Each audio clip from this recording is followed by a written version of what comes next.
Hi, my name is Isaac. I'm 12 years old, and I took my vaccine 2 days ago. During when I took my vaccine, I felt scared and nervous about what I was going to do. But when I went in the room first, they couldn't find my name because my parents didn't know how to do the online thing.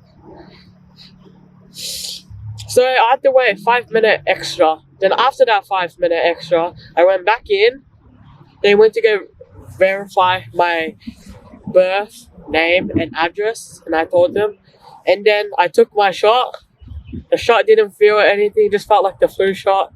Pretty chill. Then I went inside the waiting room, waited there for like 15 minutes, and I got out, and it was 10 o'clock. After the next day, I didn't feel any pain, stuff happening on my left arm. Lockdown being for me is that I couldn't play my volleyball match games. We made it to the finals, but like it got cancelled because COVID. Too much people going outside and spreading it. I don't know why you spread it. It's dumb. School gets boring during the day if you're like on your computer for like 6 hours and you have no one to speak to. This is why I usually just go on calls with my friends to speak with them.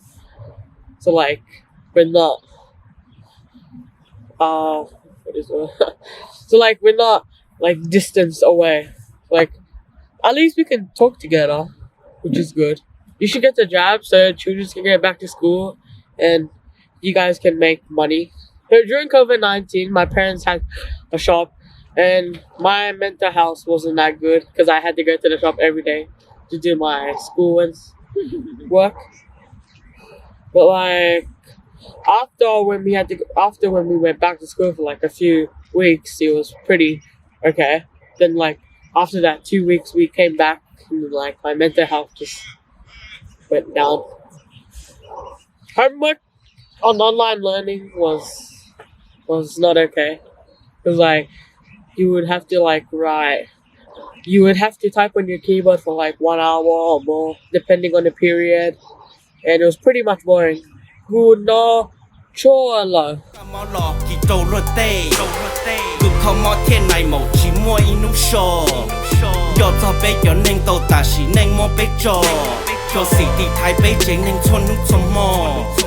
Nhớ chị, 我先得给这些都有了做，就是地台北真能从弄怎么？nhớ chị, 我先得给这些都有了做。Rest in peace to all of our loved ones.